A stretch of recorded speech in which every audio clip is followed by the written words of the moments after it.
एक बार जो जो भी लोग हैं, तो मेरी आवाज़ अगर ठीक से सुनाई दे रही है तो प्लीज़ आप कमेंट एक बार कर दीजिए। और आपके एक दो कमेंट देखने के बाद within 30 second 40 second I start it. Okay, आयनो से रिप्लाई आ गया है कि आप ओके, इट सीम्स कि आप मुझे देख भी पा रहे हैं, सुन भी पा रहे हैं। ग्रेट, तो शुरू करते हैं। समय थोड़ा कम है, काम ज़्यादा है, और जो काम दिया गया है मुझे, थैंक यू। तो मैं शुरू कर रहा हूँ इसमें।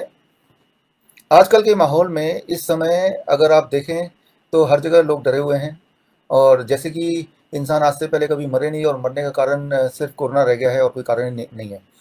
लेकिन एक इम्पॉर्टेंट बात, सबसे इम्पॉर्टेंट बात, जनवरी, फरवरी, मार्च, अप्रैल, मई और अब जून पे हम आ गए हैं, और इतनी सारी दवाइयों की बात चल रही है, antibiotic, antiviral, anti Mullerian and antipyretic, सारी दवाइयाँ।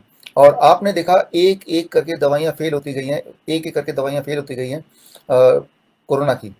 तो कोरोना की कोई दवाई क्यों नहीं अब तक बन के आई है? आज हम बात करेंगे सिर्फ कोरोना की नहीं, दुनिया की जितनी भी बीमारियां हैं उन सब की बात करेंगे। और क्योंकि कोरोना के दौर चल रहा है, तो थोड़ा सा मैं 10 मिनट आपको कोरोना के लिए लूंगा, बाकी समय बाकी बीमारियों के लिए, ताकि हम ओवरऑल हम समझ पाए मामला क्या है। सबसे इंपॉर्टेंट बात, ये पहली बात है और सब मेरे इस पूरे लेक्चर का आखिरी बात है जो सबसे ज़्यादा इंपॉर्टेंट है, कि बीमारी की, किसी भी बीमारी की, कोरोना छोड़ दीजिए, किसी भी बीमारी की कोई दवा एलोपैथिक मेडिसिन कभी बन नहीं सकती। किसी भी बीमारी की कोई भी एलोपैथिक मेडिसिन क्या होता है, वो बाकी आयुर्वेद से या होम्योपैथ से कैसे अलग होता है, नेचुरोपैथी से कैसे अलग अलग होता है, मैं आपको बताऊंगा इसमें। लेकिन कोरोना की कोई दवा नहीं बन सकती, या किसी भी बीमारी की कोई दवा नहीं बन सकती, खासतौर पे इन्फेक्शियस डिजीज की नहीं बन सकती, और वायरस की तो बिल्कुल नहीं बन सकती। वायरस की ना तो मेडिसिन बन सकती ठीक करने की, ना ही उसको रोकने की, प्रिवेंट करने की कोई वैक्सीन बन सकती है। इसका जो कारण है वो आप एज ए नेचुरोपैथी आपको समझना बड़ा आवश्यक है। इंटरनेशनल नेचुरोपैथी ऑर्गेनाइजेशन के जितने भी मेंबर्स हैं उनके लिए ये समझना ज़रूरी है कि वैक्सीन क्यों नहीं बन सकता, क्योंकि हम कॉमन लोगों तक पहुंचते हैं, और हम जो समझेंगे वही हम लोगों तक पहुंचाएंगे, असलियत पहुंचाएंगे। मैं ये बोलना चाह रहा हूं कि जनवरी से पूरी दुनिया और हमारा देश खास तौर पे वेट कर रहा है कि कब वैक्सीन आएगा। हमारे प्रधानमंत्री अक्सर बोल रहे हैं वैक्सीन आने वाला है, वैक्सीन का इंतजार कर रहे हैं, हमारे हेल्थ मिनिस्टर बोल रहे हैं। वो एक झूठी दिलासा तो हो सकती है, लेकिन उसमें कोई सच्चाई नहीं है, उसमें कोई कोई ऐसे सॉलिड एविडेंस नहीं है। वैक्सीन कभी बन नहीं सकती इसकी। उसके कारण से मैं शुरू करता हूँ क्यों नहीं बन सकती। किसी भी वायरस की नहीं बन सकती। मैं सिर्फ कोरोना की बात नहीं कर रहा, किसी भी वायरस की वैक्सीन नहीं बन सकती। ये एज ए आईएनओ मेंबर आपकी जिम्मेदारी है, ये आप समझें और समझ के लोगों को बताएं। तो समझने से पहले एक बात, मैं कभी ज़्यादा आपको इंटरेक्ट नहीं किया लेकिन बताना चाहूँगा जब तक बाकी लोग और भी जुड़ रहे हैं। आज से करीब 6 साल पहले इंटरनेशनल नेचुरोपैथी ऑर्गेनाइजेशन से मेरी मुलाकात हुई, जान पहचान हुई डॉक्टर विनोद कश्यप जी के माध्यम से। उन्होंने फिर आनंद बिरादर जी से मिलवाया, और मैंने देखा कि आईएनओ एक अच्छा काम कर रही है। और फिर मुझे पता चला कि आईएनओ जो है वो सूर्या ग्रुप का ही है। सूर्या रोशनी को तो हम बचपन से ही जानते हैं, बचपन से उन्होंने हमारे घर को रोशनी किया है। लेकिन अब आईएनओ के माध्यम से हमारी ज़िंदगी को, लोगों की ज़िंदगी को एनलाइटन कर रही है। और ये सारा श्रेय हमारे पूजनीय जयप्रकाश जी के वजह से है। तो सबसे पहले तो उनके लिए मैं बोलना चाहूँगा कि बहुत बहुत धन्यवाद कि आपने एक ऐसा इतना बड़ा एक पूरा ऑर्गेनाइजेशन आपने खड़ा किया। और अब ये ऑर्गेनाइजेशन यानी कि आईएनओ, या मैं भी आईएनओ का पार्ट हूँ, हमारी रिस्पॉन्सिबिलिटी है इस वक्त लोगों को सच बताने की। आपकी जिम्मेवारी, अगर आप बोलते हैं कि आप आईएनओ से जुड़े हैं, जो कि जुड़े हैं तभी आप यहाँ पे जुड़े हैं, तो जो सच है वो लोगों तक अगर कोई पहुँचा सकता है तो वो आप या मैं पहुँचा सकता हूँ, और कोई नहीं पहुँचाएगा, कोई भी नहीं, कोई भी नहीं। और सच तो ये है कि वायरस की ना तो कोई दवा बन सकती, ना कोई वैक्सीन बन सकती है। इनफैक्ट दवा तो किसी भी चीज़ की नहीं बन सकती। मैं आपको आज सबूत दूंगा और उपाय भी दूंगा। और उपाय की बात करते हैं तो एक बड़ी खुशी की बात मैं आपको बताने जा रहा हूँ। ये उपलब्धि नेचुरोपैथी के दुनिया की पहली बार ऐसा हुआ है। आज का दिन कोइंसिडेंस है, 14 जून। अभी आप इस लेक्चर को शुरू करने से पहले ये उपलब्धि हुई है, और ये उपलब्धि मुझे लगता है कि नेचुरोपैथी की उपलब्धि है। जनवरी महीने में से मैं बताता आ रहा हूँ कि भाई कोरोना, जब तो कोरोना भारत में नहीं आया था तब से मैंने बताता आया हूँ कि कोरोना का इलाज नेचुरोपैथी से हो सकता है। सिर्फ 3 स्टेप फ्लू डाइट, वो liquid diet, day 1, day 2, day 3, आपको पता ही है, नहीं पता तो मैं आगे बताऊंगा। से 3 दिन में कोरोना पॉजिटिव, कोरोना नेगेटिव हो सकता है। 3 दिन में कोरोना पॉजिटिव, कोरोना नेगेटिव हो सकता है। मैं जनवरी में मैंने बताया था। 31 जनवरी में द स्टेट्समैन अखबार, मेरा नाम डालिए डॉक्टर विश्वरूप चौधरी, गूगल में द स्टेट्समैन डालिए, कोरोना डालिए, तो 31 जनवरी को मैंने बता दिया था कि कोरोना का इलाज नेचुरोपैथी से क्या होगा। होगा, कैसे होगा 3 दिन के अंदर। जो मैंने 31 जनवरी को बताया था, आज गवर्नमेंट ऑफ महाराष्ट्र के सामने वो सबूत बन के 14 जून को आया है। जो 31 जनवरी को मैंने बताया था, वो उसका सबूत आज गवर्नमेंट ऑफ महाराष्ट्र के पास अब आया है कि नेचुरोपैथी से 3 दिन में कोरोना पॉजिटिव, कोरोना नेगेटिव हो सकता है। मैं थोड़ा सा बताता हूँ, अभी 1 घंटे पहले मेरे पास न्यूज़ आया, तो मैं आपके साथ ये तो शेयर कर रहा हूँ। 7 तारीख को गवर्नमेंट ऑफ महाराष्ट्र ने हमारे कोलीग, हमारे साथी डॉक्टर नीलेश पाटिल और उनकी वाइफ डॉक्टर पल्लवी पाटिल, जो कि एमबीबीएस एमडी दोनों डॉक्टर हैं, वो नेचुरोपैथी करते हैं। हालांकि हैं वो एमडी सर्जन है, लेकिन वो नेचुरोपैथी करते हैं। तो कुछ समय से हमारा उनसे कांटेक्ट था, तो उन्हें पूरा कॉन्फिडेंस था कि नेचुरोपैथी से ही कोरोना ठीक हो सकता है। तो उन्होंने गवर्नमेंट ऑफ महाराष्ट्र से 4 पेशेंट मांगे कि 4 पेशेंट हमें दीजिए, बड़े दिनों से मांग के 7 तारीख को, 7 जून को उन्होंने 4 पेशेंट दिए और 4 पेशेंट के साथ 4 दिन का वक्त दिया कि 4 दिन में आप इस कोरोना पॉजिटिव को कोरोना नेगेटिव करके दिखाओ। तो 3 दिन में उन्होंने क्या किया, 3 स्टेप फ्लू डाइट, जो डाइट मैं आपको बताता आया हूँ पिछले 6 साल से, वो डाइट दिया 3 दिन, राइट। सो 8, 9, 10 3 दिन ही दिया, और चौथे दिन दोबारा उनका टेस्ट हुआ, उन चारों का दोबारा टेस्ट हुआ चौथे दिन। और ये जलगांव डिस्ट्रिक्ट, महाराष्ट्र के डिस्ट्रिक्ट जलगांव में जो गवर्नमेंट की कोविड सेंटर है, मैं उसकी बात कर रहा हूँ, गवर्नमेंट कोविड सेंटर की बात कर रहा हूँ। और 11 तारीख को दोबारा टेस्ट किया उन 4 का, और 4 में से 3 का कोरोना नेगेटिव आ गया 3 दिन के अंदर ही। और चौथी जो एक लड़की थी, उसका कोरोना नेगेटिव नहीं आया। उसका एक बैकग्राउंड बता दूं, 1 हफ्ते पहले उनके पिताजी की मृत्यु हुई थी, और ये आज का दिन 14 तारीख जून को उसकी शादी आज होना था। तो जैसा मैं अनुमान करता हूँ, और जाहिर सी बात है के मन में, उस पेशेंट के मन में बहुत सारा डिप्रेशन रहा होगा, बहुत सारी तकलीफें रही होंगी। पिता की मृत्यु और शादी आज ही के दिन होना था, ऊपर से खुद भी कोरोना पॉजिटिव हो गए। तो इसके चलते 3 दिन में वो पॉजिटिव से नेगेटिव नहीं हो पाई। मुझे लगता है 2-3 दिन और लग जाएंगे, लेकिन इससे ज़्यादा नहीं लगने वाला। लेकिन खुशी की बात यह है कि वो 4 में से 3 लोग 3 दिन के अंदर कोरोना पॉजिटिव से कोरोना नेगेटिव हो गए। तो ये सिर्फ हो सका पूरी दुनिया में, ये आयुर्वेद से नहीं हुआ, होम्योपैथ से नहीं हुआ, एलोपैथ से नहीं हुआ, किसी भी और तरीके से नहीं हुआ, नेचुरोपैथ से हुआ।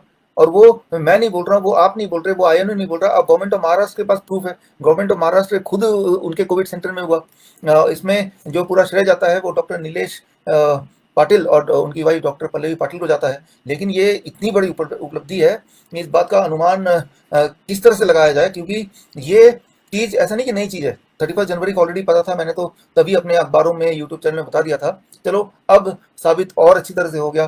तो मैं ये बोलना चाह रहा हूँ आप सबको, इंटरनेशनल नेचुरोपैथी ऑर्गेनाइजेशन के सारे मेंबर्स को, कि नेचुरोपैथी ही एक सोल्यूशन है दुनिया के सामने। इतने बड़ा चैलेंज है नहीं, लेकिन बड़ा दिखाया। लेकिन इसका सोल्यूशन नेचुरोपैथी की 3 दिन के अंदर ठीक हो सकते हैं। मेरे करीब 100 पेशेंट्स हैं, कोरोना के 100 पेशेंट्स हैं, जिनको हमने 3 से 5 दिन के अंदर ठीक किया। 3 से 5 दिन के अंदर वो कई सारे देश में, कई सारे विदेश में है।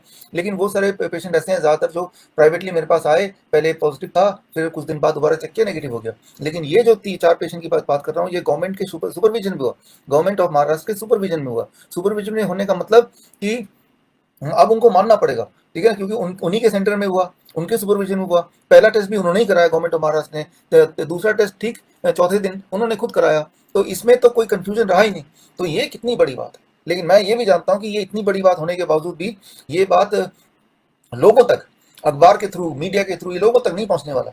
वो वाला काम तो आप ही को या मुझे ही करना पड़ेगा। अगर ये कोई दवा होती जिससे कोई बहुत बड़ा व्यापार बन जाता, कोई वैक्सीन होता, बहुत बड़ा बिजनेस बन जाता, तो शायद तो क्या, सर्टेनिटी के साथ जितने बड़े बड़े चैनल्स हैं जो कि फार्मास्यूटिकल कंपनीज के टुकड़ों पे पलते हैं, वो सबके सब आ जाते और वो सबके सब इंटरव्यू लेते और इसका प्रचार करते। लेकिन खैर, हमारे पास सोल्यूशन पहले भी था। अब वो सोल्यूशन ज़्यादा कंफर्म हो गया, क्योंकि वो गवर्नमेंट के लेवल पे हुआ। अब वो सोल्यूशन क्या है वो आज मैं बताऊंगा आपको, पहले भी बता चुका, लेकिन डिटेल में बताऊंगा, क्योंकि आप एज ए प्रैक्टिशनर उसको यूज़ कर सकते हैं विद प्रूफ। ये एक बात। और वो सिर्फ कोरोना के लिए नहीं, बाकी चीज़ों के लिए क्या है वो भी बताऊंगा।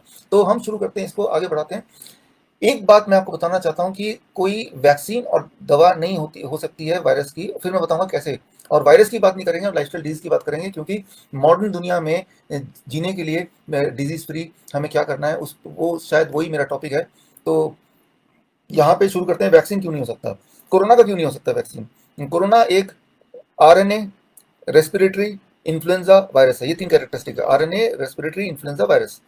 ऐसे जो वायरस होते हैं वो हर थोड़े थोड़े दिन में म्यूटेट करते हैं, बदलते रहते हैं, राइट। और जो चीज़ म्यूटेट करती है उनका कभी फिक्स्ड ना तो मेडिसिन हो सकता है, ना वैक्सीन हो सकता है। कैसे? मान लीजिए एक बहुत जंगली सुअर आपकी तरफ आ रहा, आपको खाने के लिए, उसको मारने के लिए आपने बंदूक उठाई और एम किया। जैसे आपने एम किया, वो सुअर म्यूटेट हो गया, मच्छर बन गया। म्यूटेट मतलब बदल जाना। मच्छर बन गया। अब जब मच्छर बन गया तो बंदूक से मच्छर को तो नहीं मार पाएंगे, उसके लिए एक अलग औजार चाहिए, एक अलग हथियार चाहिए, racket, electric racket. Electric racket से उसको मारने के लिए आप एम कर रहे हैं, तब तक वो मच्छर म्यूटेट हो गया, वो हाथी बन गया। क्या हाथी को भी उसी इलेक्ट्रिक रैकेट से मार पाएंगे? Certainly not. उसके लिए तो हाथी के लिए कोई और हथियार चाहिए होगा, कोई तोप चाहिए होगा उसको मारने के लिए। तो जब तक आप तोप लेके आएंगे, हो सकता है तब तक वो चिड़िया बन जाए, हाथी म्यूटेट होकर चिड़िया बन जाए। तो मैं ये बोलना चाह रहा हूँ कि पिछले महीने तक ऑलरेडी 14 बार म्यूटेट हो चुका है कोरोना वायरस। वुहान से जब चला था तब जो वायरस था, अब जो हमारे पास है इस वक्त, वो टोटली डिफरेंट वायरस है, वो वाला नहीं है। तो जो वैक्सीन बन रहा है, मान लो आज जो वायरस इस पे वैक्सीन बनेगा जिसको 6 महीने साल लग सकते हैं, तब तक वो हजारों बार म्यूटेट होकर कुछ और चीज बन जाएगा, राइट। तो मैं ये बोलना चाह रहा हूँ कि वायरस का कोई भी आरएनए वायरस का कोई वैक्सीन नहीं हो सकता, और अगर वैक्सीन होगा तो वो कामयाब ही नहीं हो सकता, क्योंकि वो म्यूटेट हो जाता है। ये तो हो गया, हम आरएनए वायरस की बात करते हैं। अब देखिए एचआईवी एड्स, जो 1984 से उसका ये सारा प्रोपेगेंडा चला आ रहा है, आज से 36 साल पहले से, और वो इससे भी भयंकर बीमारी बोला जाता है, मैं नहीं बोल रहा हूँ, लेकिन लोग बोलते हैं, ऑथोरिटीज बोलते हैं, उसका बजट 2000 करोड़ का बजट है भारत सरकार का। इतना बड़ा पैसा इसलिए लगाते होंगे कि बहुत बड़ी बीमारी है। लेकिन एचआईवी का 36 ईयर्स बाद भी कोई वैक्सीन क्यों नहीं बना? क्योंकि एचआईवी भी एक आरएनए वायरस है, राइट। तो जब उसका 36 साल में नहीं बन पाया तो इसका कहाँ से बन पाएगा? तो निश्चिंत हो जाइए, इसका कोई वैक्सीन नहीं आने वाला। लेकिन ये हो सकता है कि वैक्सीन के नाम पे कुछ भी ले आए और बोला कि यही वैक्सीन है। जिस तरह से अभी आप देख रहे हैं दवा के नाम पे कभी एंटीबायोटिक, कभी एंटी मलेरियन, कभी एंटी पैरेटिक, कभी एंटी एचआईवी, तो और उससे लोगों की मौत होती जा रही है और बोल रहे हैं कि कोरोना से मर रहे हैं। हो सकता है कि आज से 6 महीने बाद कुछ भी एक्सवाइजेड वैक्सीन ले आए और बोलते देखो भाई ये कोरोना का वैक्सीन है। ठीक उसी तरह से जैसे पोलियो के लिए किया, ये पल्स पोलियो जो लगाया जाता है, और हमें ये बताया जाता है, डब्ल्यूएचओ ने बोला कि Bharat, India is free from polio, India is free from polio. क्या आपको पता है भारत में हर साल पोलियो के कितने मरीज होते हैं? 50,000 पोलियो के मरीज होते हैं हर साल, 50,000। ज्यादातर बिहार में, यूपी में और बाकी थे। जहाँ पे पल्स पोलियो ज्यादा लगता है वहाँ ज्यादा पोलियो के पेशेंट, और जहाँ पे पोलियो कम लगता है, वैक्सीन कम लगती है, वहाँ पे पोलियो भी कम होता है। लेकिन अब जब ये 50,000 नए पोलियो के पेशेंट होते हैं, मतलब जिनके पैरों पे जान नहीं होती है, जैसा पोलियो आपको पता ही है, राइट, होता है। तो लेकिन अब डब्ल्यूएचओ ने तो बोल दिया कि पोलियो, भारत में जीरो पोलियो है 2011 से। भारत पोलियो फ्री हो गया है 2011 से, क्योंकि वैक्सीन आ गया है 2011 से, राइट। तो फिर ये 50,000 की संख्या जो आप बोल रहे हैं, ये कैसे बोल रहे हैं? देखिए, ये जो 50,000 जो पैरालिसिस के पेशेंट नए अस्पताल बनते जा रहे हैं, इसका एक नया नाम दे दिया। इसका नाम पोलियो ना कह के इसका बोलते हैं non polio acute flaccid paralysis. इसका नाम एक बड़ा चढ़ा के नया नाम बना दिया, non polio acute flaccid paralysis. इस नाम को अगर आप तोड़ेंगे, इसके अंदर जाएंगे, तो उसका मतलब ये हुआ कि पोलियो वैक्सीन की वजह से किसी को अगर पैरालिसिस हो जाए तो उसे पोलियो के अंदर नहीं गिना जाएगा, उसके लिए एक अलग कैटेगरी बना दी गई, और उस कैटेगरी वाले पैरालिसिस वाले पेशेंट का ये नाम है। यानी कि मैं ये साफ तौर पे बताना चाह रहा हूँ कि हर साल 50,000 नए पैरालिसिस के पेशेंट तैयार होते हैं, और वो पेशेंट नहीं होते अगर वो पल्स पोलियो वैक्सीन नहीं लगाते, वो पेशेंट नहीं होते अगर वो पल्स पोलियो वैक्सीन नहीं लगाते। तो वैक्सीन की वजह से वो पैरालिसिस आ गया, ना कि पैदाइशी पैरालिसिस था। ये जो मैं बोल रहा हूँ वो आपको पता ही है कि मैं हर चीज़ के सबूत के साथ बोल रहा हूँ। ये गवर्नमेंट का जो यूएस गवर्नमेंट का जो पबमेड है, जहाँ पे जो रिसर्च पेपर रखे रहते हैं, उन्हीं रिसर्च पेपर को ऑथेंटिक माना जाता है। तो उन्हीं की रिपोर्ट है, वो रिपोर्ट चाहे तो आईएनओ को मैं दे दूंगा, राइट, और वो रिपोर्ट आप आईएनओ से ले लीजिए। तो मैं यहाँ पे यही कंक्लूड करना चाह रहा हूँ, बताना चाह रहा हूँ कि जिस तरह से पोलियो के नाम पे पल्स पोलियो दिया तो जाता है, लेकिन वो पोलियो को कम नहीं कर रहा है, बल्कि 50,000 नए पेशेंट क्रिएट कर रहा है, ऊपर से नाम बदल दिया गया है। ठीक उसी तरह से कोई बड़ी बात नहीं, यहाँ से 6 महीने बाद कोरोना का वैक्सीन आ जाएगा, फिर बोल देंगे कोरोना तो जीरो हो गया भारत में वैक्सीन की वजह से। और जब कोई बीमार पड़ेगा तो बीमारी का एक नया नाम डाल देंगे, बोलेंगे ये कोरोना नहीं है, ये तो एक्सवाइजेड कुछ और है। जिस तरह से पहले ये नोवल कोरोना वायरस नाम दे दिया गया, फिर नाम बदल के उसको सार्कोव 2 दे दिया गया। तो वो नाम बदलने में वो बड़े ही महारत हासिल है उनको।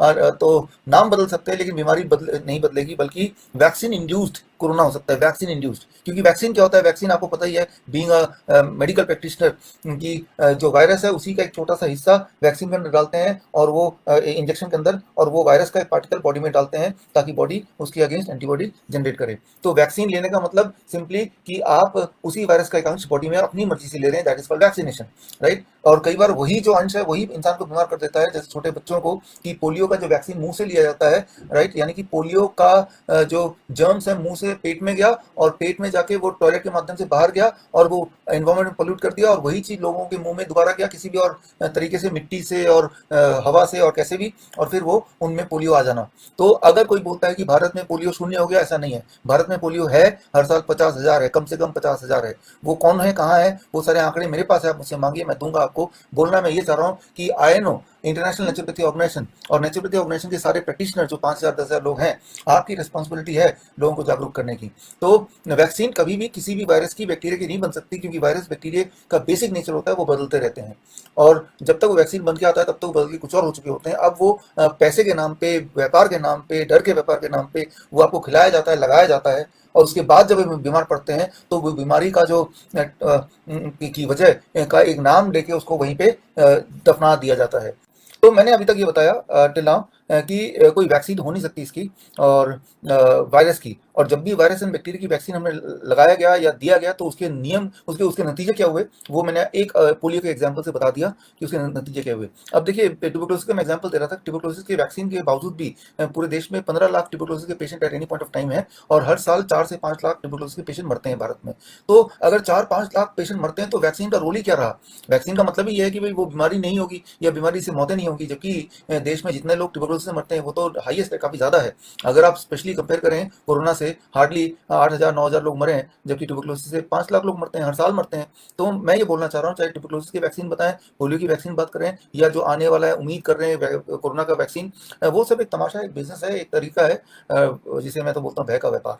तो यहाँ पे रोल है आईएनओ का, यहाँ पे रोल है आपका और मेरा। तो अब सबसे इंपॉर्टेंट बात कि किसी भी वायरस की या किसी भी बीमारी की, मैं तो ब्रॉडली एकदम, बीमारी की कोई दवा क्यों नहीं हो सकती, दवा क्यों नहीं हो सकती। और फॉर एग्जांपल कोरोना की दवा नहीं हो सकती, ये बात मैंने कई बार बोला, और खास तौर पे 9 अप्रैल को गल्फ न्यूज़ अखबार है, गल्फ कंट्रीज का सबसे बड़ा अखबार, इनको मैंने अपने इंटरव्यू में बताया कि आप अगर आप देखें कि भाई इसकी कोई दवा नहीं हो सकती, और जो एंटीबायोटिक दिए जा रहे हैं, एंटी मलेरियन ड्रग दिए जा रहे हैं, एंटीपायरेटिक दवाइयाँ दी जा रही हैं, यही दवाइयों से मौतें हो रही हैं, ना कि इसके कोरोना की वजह से मौतें हो रही हैं। ये मैंने 9 अप्रैल को बता दिया था 2020, गल्फ कंट्री का सबसे बड़ा अखबार। और इसी बात को डब्ल्यूएचओ ने माना 1 जून को डब्ल्यूएचओ का ये द गार्जियन में आप देखेंगे 1 जून, आप देखेंगे WHO warns over use of antibiotic for covid will cause more death.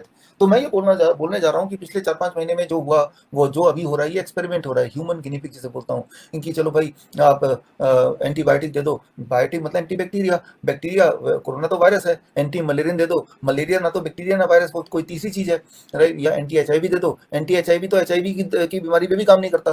तो इस तरह से भारत में, ये बाकी देशों में नहीं हो रहे। जैसे वियतनाम, आपको पता है कि मैं वियतनाम में, मेरे सेंटर्स हैं वियतनाम में, 7 साल से जाता आता रहा हूँ हर महीने। तो वियतनाम में एक भी मौतें नहीं हुई। वहाँ पे तो सब कुछ खुल गया, सब कुछ ठीक है, बिल्कुल नॉर्मल है। मैंने पूछा वहाँ मौतें क्यों नहीं हुई, क्योंकि वहाँ पे एक्सपेरिमेंट नहीं हो रहे इंसान के साथ, वहाँ दवाइयाँ दी नहीं जा रही हैं, वहाँ पे बस पेशेंट को आराम करने बोल रहे हैं, पेशेंट ठीक हो जा रहे हैं। अगर तो पेशेंट होते हैं तो थोड़े बहुत पेशेंट हुए, भारत से पहले वहाँ पे वायरस पहुंचा था। तो मैं ये बोलना चाह रहा हूँ कि जितने भी अभी देख रहे हैं भय का वातावरण है, वो सिर्फ इसलिए क्योंकि एक्सपेरिमेंट चल रहा है, और एक्सपेरिमेंट के नाम पे जब वो मौतें हो रही हैं तो वो कोरोना के खाते में लिख दिया जा रहा है। तो ये तो हुआ आज, अभी का। तो दवाइयाँ क्यों नहीं हो सकती, ये दवाइयाँ क्यों नहीं बन सकती, ये कारण बताने जा रहा हूँ कि किसी भी बीमारी की एलोपैथिक दवा क्यों नहीं बन सकती। जो तो बनी हुई है वो उस बीमारी की दवा के नाम पे बेची जा रही है। फॉर एग्जांपल डायबिटीज के नाम पे बोल रहे हैं डायबिटीज की दवा, क्या उस दवा से डायबिटीज ठीक हो जाती है? ठीक तो नहीं होती। क्या डायबिटीज वहीं रुक जाती है? रुकती भी नहीं है, क्योंकि दवा का डोज आप बढ़ाते रहते हैं, रुक जाएगी तो दवाई का डोज क्यों बढ़ा रहे हैं, राइट। तो क्या उस दवाई से उस इंसान के जीने की संभावना ज्यादा हो जाती है? नहीं, वो तो कम हो जाती है। एक बात मैं यहाँ पे बताना चाह रहा हूँ कि जितनी भी सारी दवाइयाँ आपने देखी, डायबिटीज की, हाइपरटेंशन की, मेटफॉर्मिन है, सल्फोनोलुरियाज हैं, ये सारी दवाइयाँ 1960 से पहले आई है, 1960 से पहले आई हैं ब्लड प्रेशर और ब्लड शुगर की दवाइयाँ। जबकि जो रैंडमाइज कंट्रोल ट्रायल है, रैंडमाइज कंट्रोल ट्रायल का साफ मतलब ये है कि ये दवाइयाँ इंसान के लिए ठीक है कि नहीं है, इसको पहले चेक करते हैं। Randomise control trial, randomise control trial 1962 में आया था, 1962 में। और सारी दवाइयाँ, मैक्सिमम दवाइयाँ जो अभी हम ले रहे हैं वो 1960 से पहले की हैं। तो जब रैंडमाइज कंट्रोल ट्रायल का नियम लागू हुआ, उससे पहले अधिकतर दवाइयाँ मार्केट में ऑलरेडी थी, और उसके बाद उन्हीं दवाइयों के ऊपर जब रैंडमाइज कंट्रोल ट्रायल हुआ, फॉर एग्जांपल डायबिटीज की जितनी भी दवाइयां हैं उन पे रैंडमाइज कंट्रोल ट्रायल का नतीजा आया 1970 के बाद। UKPDS trial, accord trial, advance trial, अभी 3 साल पहले VADD ट्रायल, ये सारे के सारे ट्रायल एक ही बात बताते हैं कि ये जो दवाइयाँ हैं डायबिटीज़ की, इससे ब्लड शुगर तो घटता है, लेकिन इंसान के मरने के चांसेस बढ़ जाते हैं। ब्लड शुगर घटता है, इंसान के मरने के चांसेस बढ़ जाते हैं। तो ये कोई डायबिटीज़ की दवा तो नहीं हुई। दवा तो वो होती है जिससे इंसान के ज़िंदा रहने की संभावना बढ़े, ना कि मरने की संभावना बढ़े। तो इसीलिए 6 मार्च 2018 में डायबिटीज़ के जो गाइडलाइन है वो बदल दिए गए। ACP गाइडलाइन मैंने अपने पहले वीडियोज़ में बहुत बार बता चुका हूँ, इसलिए इसको नहीं बताऊँगा यहाँ पे। लेकिन वो गाइडलाइन पेशेंट तक पहुँचने ही नहीं दिया डॉक्टरों ने, क्योंकि वो गाइडलाइन का पेशेंट तक पहुँचने का मतलब डॉक्टर की दुकान बंद।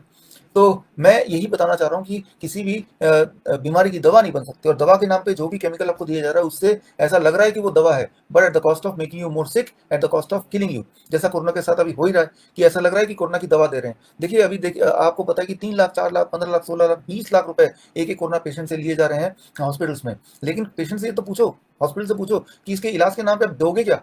कोई दवा तो है नहीं, कोई वैक्सीन भी नहीं है, तो दोगे क्या आप? किस चीज़ के आप पैसे ले रहे हो? अगर बेड के पैसे ले रहे हो तो 5 स्टार होटल में जाके रहेगा वो। अगर बेड के ही पैसे ले रहे हैं, खाने के पैसे ले रहे हैं, खाना घर पे खाएगा वो। तो इंसान की समझ बिल्कुल पता नहीं कहाँ चली गई। यहीं पे आपका मेरा रोल है लोगों को समझाएं। आप 15 लाख रुपए, 10 लाख रुपए, 5 लाख रुपए या एक दिन का 1 लाख रुपए देके आप बेड ले रहे हो, लड़ झगड़ के मैक्स हॉस्पिटल या इस तरह के बड़े हॉस्पिटल्स में। आप ये तो पूछो ना, उस बेड में मिल क्या रहा है? राइट, आपको सोना है तो घर पे सो सकते हो, लेकिन उसमें ऐसी कौन सी जड़ी बूटी आपको दे रहे हैं, अमृत दे रहे हैं जिससे आप ठीक हो जाओगे? एक्चुअली उनके पास कुछ भी नहीं है, और जो भी आप वो देंगे उससे आपके मरने के चांसेस बढ़ेंगे ही बढ़ेंगे, घटेंगे नहीं। ये मैं ऑन रिकॉर्ड बोल रहा हूँ, राइट, ये लाइव चल रहा है। तो ये यहाँ पे कोई भी डॉक्टर चाहे तो मुझसे डिबेट कर सकता है। I have all the evidences. आपको एविडेंस चाहिए तो आप सिर्फ इतना कीजिए, Bishwarup.com, BISWAROOP.com/कोरोना, इतने इसमें जाएंगे तो सारे एविडेंसेस मिल जाएंगे, मेरी कोरोना पे लिखी किताब मिल जाएंगे, मेरे सारे वीडियोस मिल जाएंगे जो यूट्यूब ने, फेसबुक ने, ट्विटर ने डिलीट कर दिए, और सारे सबूत जब मिल जाएंगे तो जनता की आंखें, आपकी आंखें ज़्यादा खुल सकती हैं। तो अब दवा क्यों नहीं बन सकती और हम क्या करें? राइट, अगर दवा नहीं बन सकती तो हम क्या करें? कोरोना में क्या करें, या फिर डायबिटीज़ में क्या करें, हार्ट डिजीज़ में क्या करें, कैंसर में क्या करें, किसी भी बीमारी में हम क्या करें? बस एक बात समझ लीजिए, सारी बीमारी आपको समझ आ जाएगा। मैं सिर्फ एक बात बताऊंगा आज, उससे सारी बीमारियां, वो लाइफस्टाइल बीमारी है तो समझ आ जाएगी, वो इन्फेक्शियस डिजीज है तो समझ आ जाएगा। दो ही तरह से इंसान बीमार पड़ता है, तो दोनों बातें आपको समझ आ जाएंगी सिर्फ एक शब्द में बताऊंगा उससे। तो अगला 1 मिनट बड़ा कीमती है, क्योंकि उसी एक मिनट में मैं वो एक शब्द बताने वाला हूँ। तो अपना सारा ध्यान, सारा फोकस अपने स्क्रीन पे रखिए, ताकि वो एक शब्द आप समझ पाएं, और इसी में सारा खेल छुपा हुआ है। तो वो एक शब्द है गोल्डी लॉक जोन। आप देखिए, इसे कहते हैं goldilocks zone. Goldilocks zone क्या है? गोल्डी लॉक जोन, देखिए आप तो देख रहे हैं ना, ये ब्रह्मांड है, राइट, ये हमारा पृथ्वी है, और आप देख रहे हैं मार्स है, बीच में गोल सा ये सन है, सूरज है ये, राइट। तो ऐसा माना जाता है कि ये जो एरिया आप देख रहे हैं, जो लाइट कलर का एरिया है, ये गोल्डी लॉक जोन है, जहाँ पे जिंदगी हो सकती है। जहाँ पे जिंदगी हो सकती है मतलब ये हमारे हम पृथ्वी के आसपास का जो एरिया है वो ऐसा है जो कि ना तो बहुत गर्म, ना ही बहुत ठंडा। तो यानी कि यहाँ पे लाइफ हो सकता है। तो लाइफ हो सकता है हमारे पूरे ब्रह्मांड में, वो लाइफ कहाँ हो सकता है? जहाँ ना तो बहुत गर्मी हो जैसे मरकरी में है, मरकरी प्लैनेट जो कि बहुत ही करीब है सन के, या ना कि बहुत ठंड हो जैसे प्लूटो में है, जो सूरज की रोशनी से बहुत दूर है। तो लाइफ कहाँ हो सकती है? सिर्फ दो ही जगह है जो गोल्डी लॉक जोन में आते हैं, जहाँ जिंदगी रह सकती है, और वो दो प्लैनेट है, आपको पता है, एक पृथ्वी जहाँ पे ऑलरेडी लाइफ है, और दूसरा मार्स, मार्स प्लैनेट। इसलिए मार्स पे लाइफ की बात अक्सर की जाती है, आपने देखा होगा, क्योंकि मार्स और पृथ्वी गोल्डी लॉक जोन के बीच में है, एक ऐसी जगह पे ब्रह्मांड में जहाँ तो ना तो बहुत गर्मी, ना बहुत ठंडी।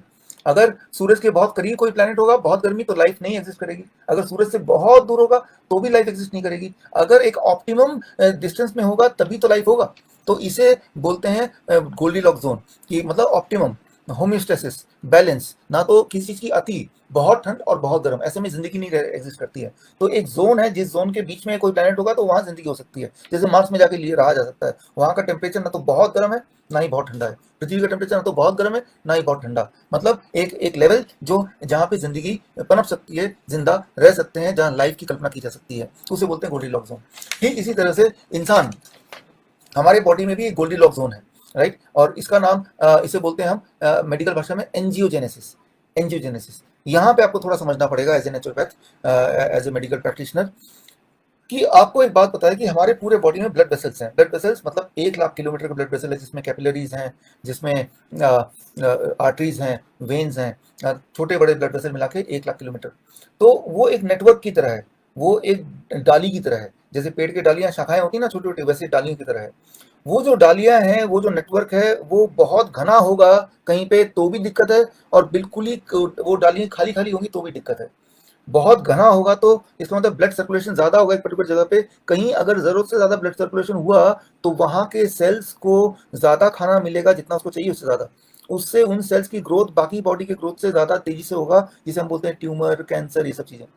ठीक, तो यानी कि हमारे बॉडी में बीमारी पनपेगी। ठीक उसी तरह से कहीं अगर ब्लड वेसल्स कम है, यानी कि नेटवर्क कम है, खाली खाली सा है, तो वहाँ ब्लड सर्कुलेशन पुअर होगा, यानी कि वहाँ के आसपास के सेल्स को ठीक से खाना या ऑक्सीजन नहीं मिलेगा, तो वहाँ पे सेल्स मरने लगेंगे, जैसे कि हार्ट डिजीज में होता है, जैसे कि हार्ट अटैक में होता है, जैसे कि ब्रेन स्ट्रोक में होता है। तो मतलब ये इसे बोलते हैं goldilocks zone of human body, ना तो बहुत घना ब्लड वेसल्स, ना ही बिल्कुल खाली खाली ब्लड वेसल। टहनियां हैं हमारे ब्लड वेसल्स, और टहनियां ऐसी कि जो बिल्कुल बैलेंस, गोल्डी लॉक जोन, ना बहुत ज्यादा ना बहुत कम। बहुत ज्यादा होने से कैंसर, ट्यूमर, इस तरह की चीजें हैं, और बहुत कम होने से हार्ट डिजीज, ब्रेन स्ट्रोक, इस तरह की चीजें हैं। तो बीमारी दो ही तरह से हो सकती है। अगर किसी भी सेल का पोषण जरूरत से ज्यादा हो तो बीमार पड़ता है, किसी भी सेल्स का पोषण, उसमें supply of food and oxygen जरूरत से कम हो तो भी हम बीमार पड़ते हैं।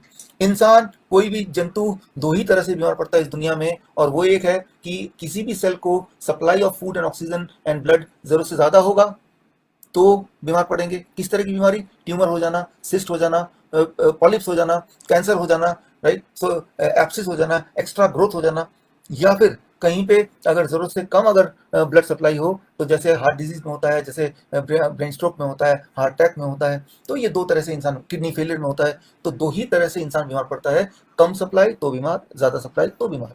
ठीक उसी तरह से जैसे ये गोल्डी लॉक जोन में ज्यादा गर्म जगह पे अगर किसी जंतु को रख देंगे तो वो मर जाएगा, और बहुत ठंड में कोई जाएगा तो ही मर जाएगा। तो एक रेंज ऑफ टेम्परेचर में इंसान या कोई भी एनिमल जिंदा रह सकता है, कोई भी प्राणी जिंदा रह सकता है। ठीक उसी तरह से हमारा जो ब्लड वेसल का जो नेटवर्क है वो कहीं ज्यादा घना होगा तो भी वो बीमार करेगा, घनत्व कम होगी तो भी बीमार करेगा। मेडिकल भाषा में इसे बोलते हैं एंजियोजेनेसिस। अब मैं जो दिखाने जा रहा हूँ वो एक स्लाइड हर सारी बीमारियों को एक बार में समझा देगा, तो इस स्लाइड को कृपया ध्यान से देखें।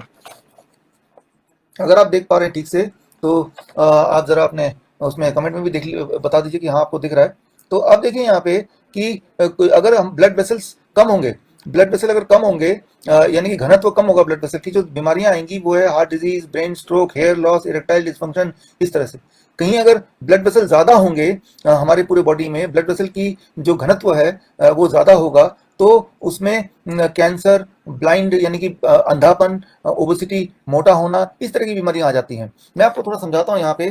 ब्लड प्रेशर अगर ज्यादा होगा, राइट, जैसे आंखों के पीछे ब्लड प्रेशर ज्यादा, आपने देखा होगा कई लोगों का आंखों के अंदर ध्यान से देखेंगे तो ब्लड वेसल्स दिखते हैं, तो उनको ठीक से दिखाई नहीं दे रहा। ब्लड वेसल जरूरत से ज्यादा होगा तो अंधापन, ब्लड वेसल के बॉडी में जरूरत से ज्यादा होगा तो फैट बनेगा, क्योंकि सेल्स को खाने को ज्यादा मिल रहा है जितना चाहिए उससे ज्यादा, तो फैट सेल्स मोटे होते जाते हैं। आपके एक मोटा आदमी के बॉडी में जितने सेल्स होते हैं आपके बॉडी में उतने सेल्स हैं, लेकिन उसके बॉडी के जो सेल्स हैं सारे सेल थोड़े थोड़े मोटे हैं, तो वो खुद भी बहुत मोटा बन गया। तो वो कैसे? सेल्स को फूड, ऑक्सीजन, ब्लड की सप्लाई जरूरत से ज्यादा है तो मोटा हो गया। आंखों के सेल्स में सप्लाई ज्यादा है तो अंधा हो गया। कैंसर सेल को सप्लाई फूड के ज्यादा है जितनी चाहिए, तो वो कैंसर सेल फैलता जा रहा है, फैलता जा रहा है, फैलने को ही कैंसर कहते हैं। तो मैं ये बोलना चाह रहा हूँ कि जो बीमारी है, इंसान जब बीमार पड़ता है या कोई भी बीमार पड़ता है, बीमारी का एक ही कारण है, और वो है कि सप्लाई जो है जितनी होनी चाहिए उतनी नहीं है, या तो उससे ज्यादा है या उससे कम है, ज्यादा है और या फिर कम है। तो ये है बीमार पड़ने के कारण। तो अब इसमें होता क्या है कि मैं आपको एग्जांपल देता हूँ, यहाँ दवाइयाँ क्यों काम नहीं आएंगी, क्योंकि दवाइयाँ क्या करेंगी, मैं एग्जांपल दे रहा हूँ आपको। जैसे मैं आपको बोलता हूँ हार्ट डिजीज, आप ही बताइए, यहाँ पे आप टाइप करके आप कमेंट में डाल सकते हैं, हार्ट डिजीज में सप्लाई ज्यादा होती है जरूरत से या जरूरत से कम होती है? सप्लाई ज्यादा होती है या जरूरत से कम होती है? अगर आप में से किसी को समझ आ गई बात तो आप कमेंट में लिखिए कि किसी को हार्ट डिजीज है, किसी को ब्रेन स्ट्रोक है, किसी को हार्ट अटैक आता है, तो उसका कारण क्या है? सप्लाई ज्यादा, जरूरत से ज्यादा है, या उन हार्ट के सेल्स को ब्लड की, ऑक्सीजन की सप्लाई जरूरत से कम है? कौन सा वाला करेक्ट आंसर है? आप में से कोई किसी को समझ आ गया मेरा सवाल तो यहाँ पे कमेंट में लिख के दीजिए, ताकि मुझे समझ आ जाए कि हाँ आपको समझ आ रहा है, राइट। तो मेरा सवाल आपके लिए यही है कि अगर किसी को हार्ट अटैक आ गया, हार्ट डिजीज हो गई, ब्रेन स्ट्रोक है, तो उसमें ब्लड का जो सप्लाई है हार्ट के सेल्स को, वो जरूरत से ज्यादा था या जरूरत से कम था? Which one is the right answer? इनमें से कौन सा करेक्ट आंसर है? सो इसमें से आपके जवाब नहीं आ रहे हैं अभी भी, जवाब तो आ रहे हैं लेकिन वो जो मैंने पूछा उसके जवाब नहीं आ रहा। तो यहाँ पे जवाब मैं दे देता हूँ कि हार्ट के जो मसल्स हैं, हार्ट के मसल्स में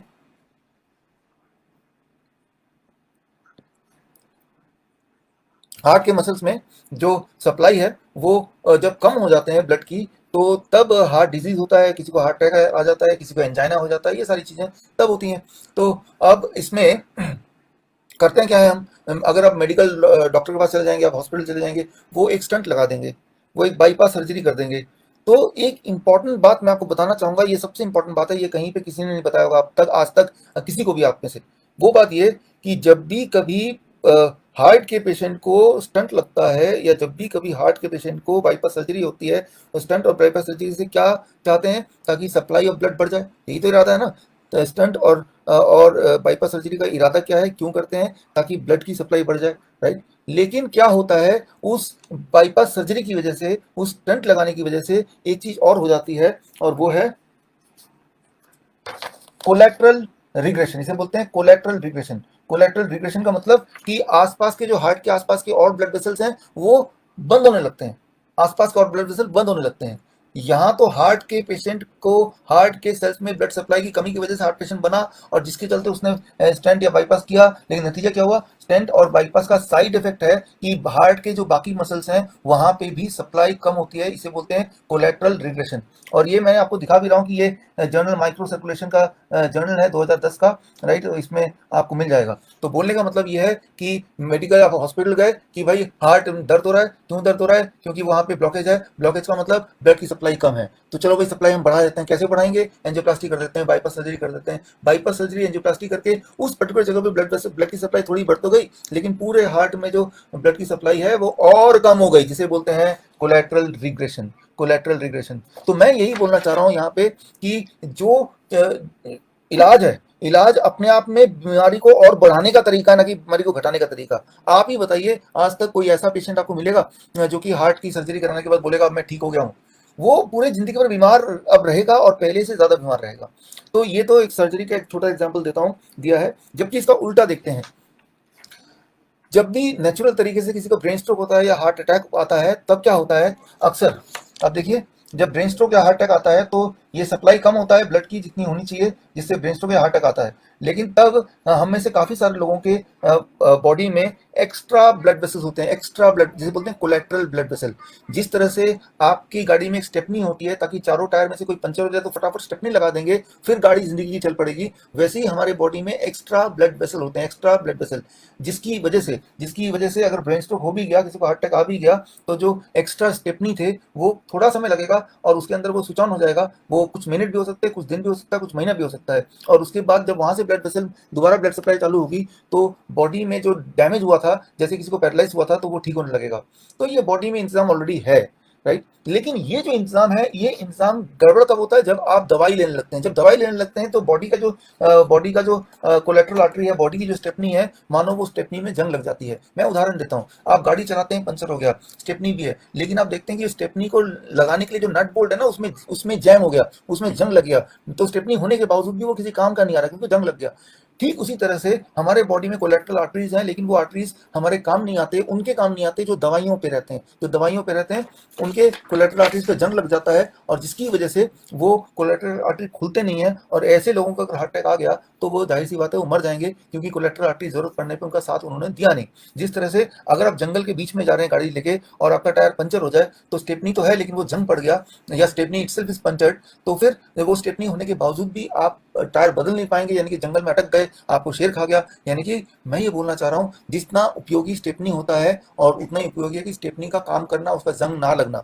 तो अब यहाँ पे मैं बात करता हूँ कि दवाइयाँ क्या करती हैं आपकी बॉडी में। इसका एक डेमोन्स्ट्रेशन मैं दे रहा हूँ, इसको थोड़ा समझने की कोशिश कीजिए, इसका डेमोन्स्ट्रेशन। अब देखिए, मान लीजिए ये आपका ब्लड प्रेशर की दवा है, राइट। आप ब्लड प्रेशर की दवा खाते हैं रोज, ताकि ब्लड प्रेशर कम रहे। दवा खाया, ब्लड प्रेशर कम, आपने देखा कि वाह, मैंने एक दवा खाई, मेरा ब्लड प्रेशर कम हो गया। अब जब दवा खाते हैं, तो मैं एक दवाई के नाम ले रहा हूँ, लिसिनोप्रिल, राइट। बहुत सारे ग्रुप ऑफ मेडिसिन है ब्लड प्रेशर का, उसका मैं एक उदाहरण ले रहा हूँ जस्ट आपको समझाने के लिए। जब ये दवा खाते हैं, ये कहाँ जाता है, आपके पेट में जाता है। लेकिन जब पेट में जाता है तो पेट और लीवर क्या करता है, इस दवाई में से इतना तो उसको उठा के टॉयलेट के माध्यम से बाहर फेंक देता है, इतना बाहर चला गया, मतलब पॉटी से बाहर चला गया, सिर्फ इतना ब्लड में जाता है, इतना ब्लड में जाता है। और ये जो मेडिसिन का इतना पोर्शन है, एक चौथाई पोर्शन, एक पांचवा पोर्शन, ये चीज आपके ब्लड ब्लड प्रेशर को घटाता है।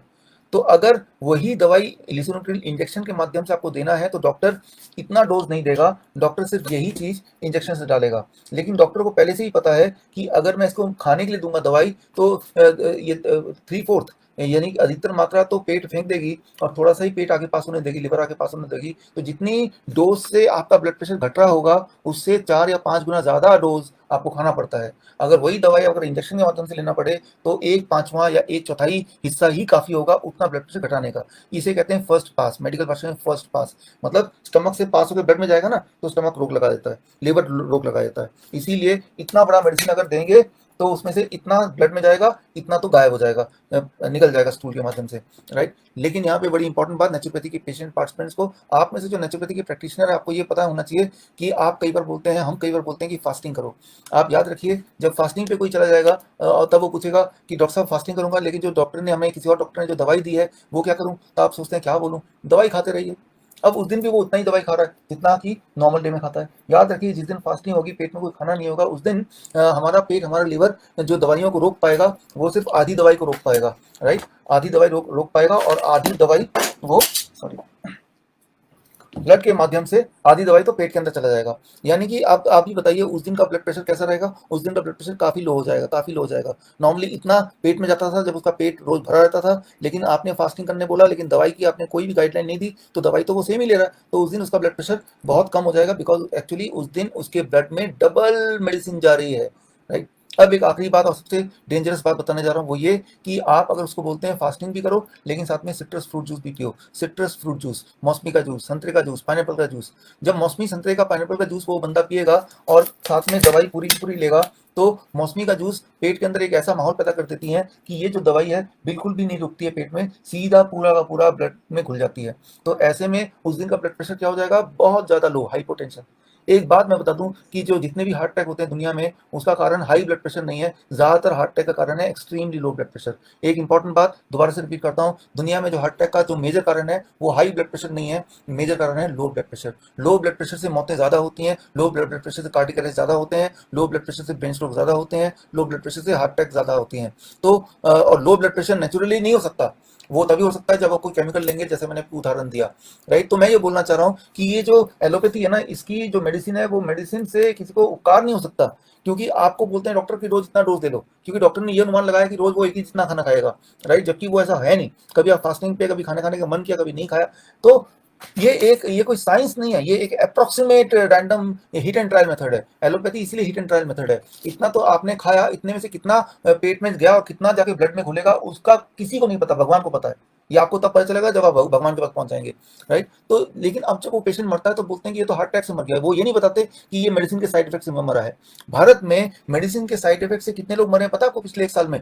0 लोग, 0 0। क्यों? क्योंकि भारत में ये कॉलम ही नहीं है कि साइड इफेक्ट से मेडिसिन को मरने वालों के लिए कोई कॉलम होता है, उनकी लेखा जोखा रखने की जगह ही नहीं बनाई भारत ने, छुट्टी कर दी। जबकि पूरे दुनिया में कैंसर और हार्ट डिजीज के अलावा तीसरा सबसे बड़ा कारण है इंसान की मौत का, वो है मेडिसिन के साइड इफेक्ट, जिसे बोलते हैं एक्ट्रोजेनेसिस, एक्ट्रोजेनेसिस, डेथ बिकॉज ऑफ एक्ट्रोजेनेसिस। तो लेकिन बाकी दुनिया में तीसरा सबसे बड़ा कारण अगर एक्ट्रोजेनेसिस है, मेडिसिन का साइड इफेक्ट है, भारत में एक भी इंसान नहीं मर रहा दवाइयों के साइड इफेक्ट से। कोरोना के दवाइयों से, जो कोरोना के नाम पे जो दवाई दी उससे एक भी इंसान नहीं मरा। अगर तो मरा तो बताइए कौन सा इंसान मरा है। तो एक भी इंसान का आंकड़ा नहीं दिया गया, तो जबकि बाकी देशों में तो आंकड़ा दिए जा रहे हैं। तो इसका मतलब यह है कि कुछ छुपाया जा रहा है, कुछ एक्स्ट्राऑर्डिनरी प्रमोट किया जा रहा है, राइट। तो यहीं पे आपका मेरा रोल है कि हम लोगों तक सच्ची बातें पहुंचाएं, आप सच्ची बातें पहुंचाएं, तभी तो फायदा है ना नेचुरोपैथी में रहने का। नहीं तो नेचुरोपैथी में रहने का मतलब क्या है, आप खुद नहीं अपनाएंगे, किसी को बताएंगे नहीं, तो कई बार तो डर के जिएंगे, लोग क्या सोचेंगे, तो वो तो फिर नेचुरोपैथी में रहने का फायदा नहीं। तो अब मैं एक आखिरी उदाहरण दे रहा हूँ जो आपको समझना होगा,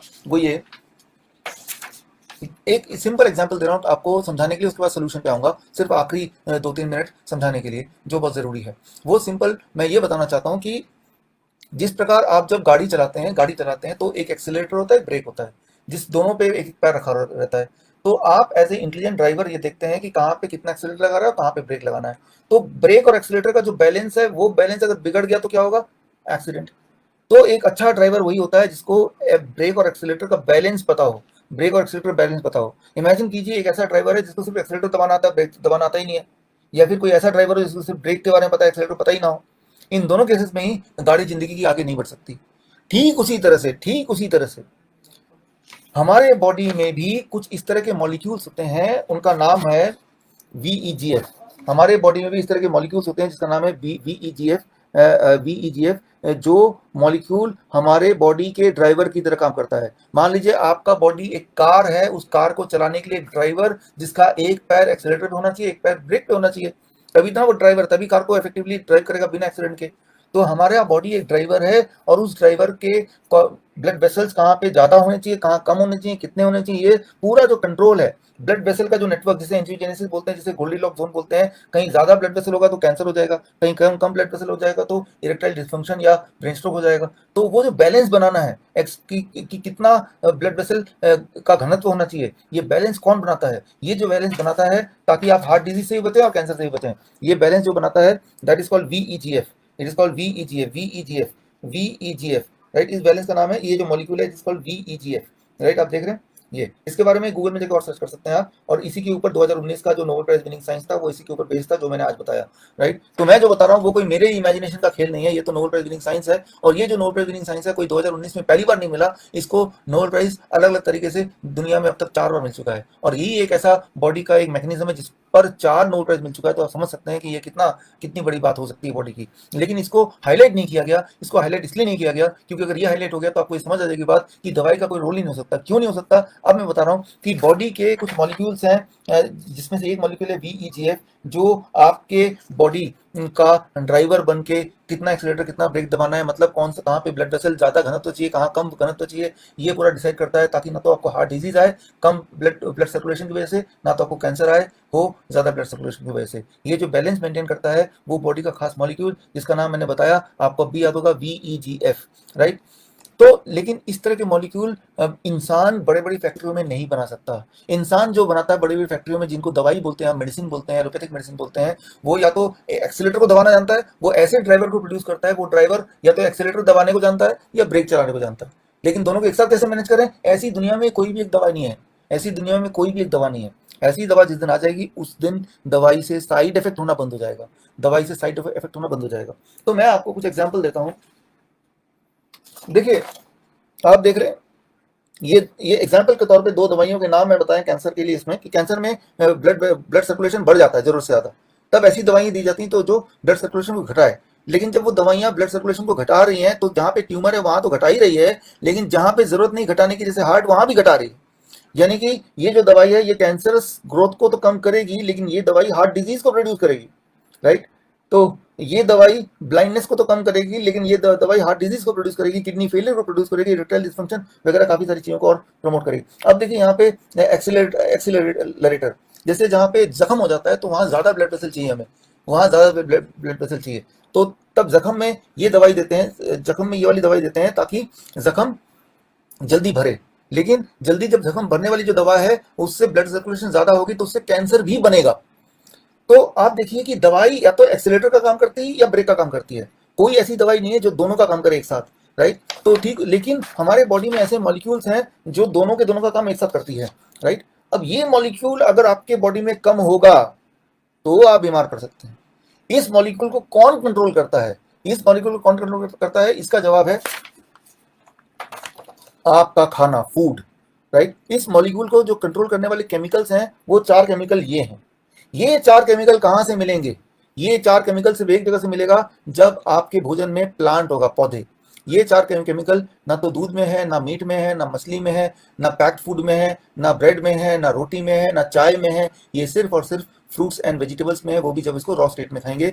तो ये 4 केमिकल VEGF को बनाते हैं, और VEGF आपके बॉडी का ड्राइवर है जो ये तय करता है आपके बॉडी के अलग अलग अंगों में कहाँ पे ब्लड की कितनी सर्कुलेशन होनी चाहिए ताकि बैलेंस बना रहे।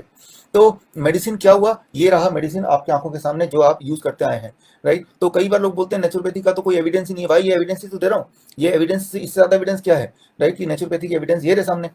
तो ये एविडेंस को देखते हुए, इन्हीं एविडेंस के आधार पे मैंने कुछ साल पहले वो 3 days फ्लू डाइट बनाया था, जब डेंगू का सीजन आया था 2016 में। 3 स्टेप फ्लू डाइट, जिनके बारे में मैंने बहुत बार आपको जिक्र किया, लेकिन अभी भी कुछ नए लोग होंगे तो मैं 1 मिनट लूंगा। वो मैंने आपको शुरू में बताया था कि 3 दिन का फ्लू डाइट, इन्फ्लुएंजा डाइट जो कोरोना पेशेंट को दिया गया गवर्नमेंट ऑफ महाराष्ट्र के सुपरविजन में, और 4 में से 3 पेशेंट तो 3 दिन के अंदर ही कोरोना पॉजिटिव से कोरोना नेगेटिव हो गए। 3 दिन के अंदर 4 में से 3 patient corona positive to corona negative हो गए, कितनी बड़ी बात है। तो वो डाइट कौन सा था, एक बार फिर बता दूं, ये डाइट किसने दिया था? डॉक्टर नीलेश, डॉक्टर पल्लवी, जो कि दोनों के दोनों एमडी हैं, लेकिन नेचुरोपैथी पे विश्वास करते हैं। महाराष्ट्र में जलगांव में उन्होंने कोविड सेंटर, गवर्नमेंट के कोविड सेंटर से 4 पेशेंट मांगे, जो कि गवर्नमेंट ऑफ महाराष्ट्र ने दिए, और 11 तारीख से 9 तारीख से 11, राइट। सो 3 दिन के अंदर उन्होंने उसको कोरोना नेगेटिव पॉजिटिव से नेगेटिव बनाया। और जो डाइट उन्होंने दिया वो डाइट कुछ इस प्रकार है, जो मैं आपके सामने अभी रखने वाला हूं। देखिए 3 दिन का, पहला दिन का जो डाइट है, ये मुझे पता है कि आप में से काफी लोगों के लिए रेपिटेशन होगा, लेकिन 1 मिनट थोड़ा आप इसको झेल लीजिए, क्योंकि कुछ लोग नए भी हैं, मेरा बताना फर्ज है। देखिए 3 दिन, जैसे ही कभी किसी भी पेशेंट को फ्लू का सिम्टम आए, फ्लू मतलब कि कमजोरी लग रही है, फीवरिश लग रहा है, या फीवर आ चुका है, या सूखी खांसी लग रही है, हेडेक हो रहा है एक्सट्रीम, तो इमीडिएटली उसी वक्त से 3 दिन का डाइट लेना है। डे 1 में क्या करना है, डे 1 में आपका बॉडी वेट डिवाइड बाई 10, मान लो मेरा बॉडी वेट 60 kg है, डिवाइड बाई 10 दैट बिकम 6। 6 बड़ा ग्लास नारियल पानी और 6 बड़ा ग्लास 400 ml का ग्लास में मौसमी का या संतरे का या केन्नो का या पाइनएप्पल का जूस, फ्रेश जूस, पैक वाला नहीं, और कुछ खाना भी नहीं है, पीते वक्त 15 मिनट लगने चाहिए धीरे धीरे, और कुछ नहीं खाना, कुछ नहीं पीना, पानी पी सकते हैं पहले दिन, कुछ नहीं खाना, कुछ नहीं पीना।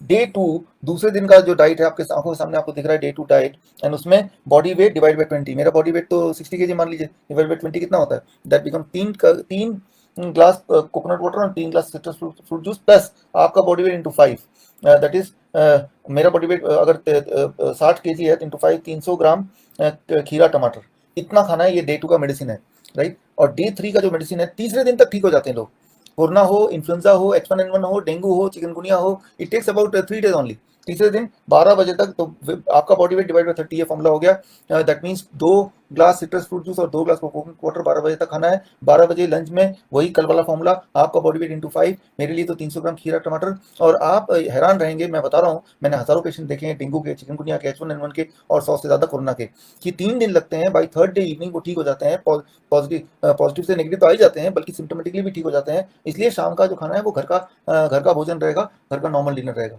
तो ये 3 स्टेप हैं, और 3 स्टेप से हमने तो बहुत पेशेंट को ठीक किए हैं, भारत के बाहर भी, भारत के भी, और इवन गवर्नमेंट के सुपरविजन में भी अभी ठीक हुए हैं। आज इनकी रिपोर्ट आई है, मैंने आपको इस वीडियो के शुरू में बता ही दिया था। तो सोल्यूशन अगर है तो या तो नेचुरोपैथी में सोल्यूशन है, जो कि मैंने आपको बताया, या आयुर्वेद में भी सोल्यूशन है। आयुर्वेद में इसलिए सोल्यूशन है क्योंकि आयुर्वेद की जो दवाइयां होती हैं, उस दवाई में एक्सीलरेटर और ब्रेक दोनों ही होते हैं, क्योंकि वो केमिकल को एक्सट्रैक्ट नहीं करते, वो सिर्फ उसको कंप्रेस करते हैं। इसलिए आयुर्वेद की दवाइयों में भी और होम्योपैथ की दवाइयों में एक्सीलरेटर और ब्रेक दोनों ही होते हैं। इसीलिए आपने देखा होगा, आप में से कुछ लोगों को मैं बता दूं, 31 मई को अखबार में आया था, 30 मई को दैनिक भास्कर में, कि भाई आयुर्वेद से करीब 586 को कोरोना पेशेंट ठीक किए, आयुर्वेद से 586 कोरोना पेशेंट ठीक कर दिए। लेकिन ये जो इतनी बड़ी खबर है, अगर ये प्रेस कॉन्फ्रेंस करके बता दिया जाता पूरे देश में, पूरी दुनिया में, तो मैं आपको बता दूं कि ये एक दिन लगता, पूरे दुनिया का ध्यान भारत के नेचुरोपैथी, भारत के आयुष मंत्रालय, भारत के आयुर्वेद पे होता, और पूरे दुनिया भारत से इंपोर्ट करते दवाइयाँ, आयुर्वेदिक दवाइयाँ, और बाहर अपने अपने देशों में हॉस्पिटल आयुर्वेद के नेचुरोपैथ के खोल देते, जैसे कि मडागास्कर के साथ, अफ्रीका के साथ हो रहा है। लेकिन भारत ने इस न्यूज़ को दबा दिया। तो आपसे मेरी गुजारिश है कि इस न्यूज़ को लोगों तक पहुंचाइए, कि भाई ये इतनी बड़ी बात हो गई है, आयुर्वेद से ठीक हो रहे हैं, नेचुरोपैथ से ठीक हो रहे हैं, लेकिन ये बात एक न्यूज़ आइटम बन के फिर उसको दबा दिया गया। वाई? क्यों इसको जगह नहीं दी जा रही, क्यों, राइट। सो ये वाला सवाल तो आयनो उठा सकता है, ये वाला सवाल डॉक्टर आनंद बिरादर जी उठा सकते हैं, क्योंकि आपकी पहुंच तो पार्लियामेंट तक है, आपकी पहुंच तो आयुष मंत्री तक है, आपकी पहुंच तो प्रधानमंत्री तक है, हमारी पहुंच आप तक है। इसलिए मैं आपको बोल रहा हूँ कि देश को बचाना है, आयुर्वेद से इलाज कराना है, नेचुरोपैथी से इलाज कराइए। और एलोपैथी से इलाज हो नहीं सकता, एलोपैथी कोई मेरा दुश्मन नहीं है, लेकिन फंडामेंटल प्रिंसिपल क्या है कि एलोपैथी कभी एक्सेलेटर और ब्रेक को एक साथ लेके कोई दवा बना नहीं सकता। अगर एक साथ लेके दवा बनाएगा तो एक्चुअली वो आयुर्वेद दवा बन जाएगी, या वो नेचुरोपैथी बन जाएगा।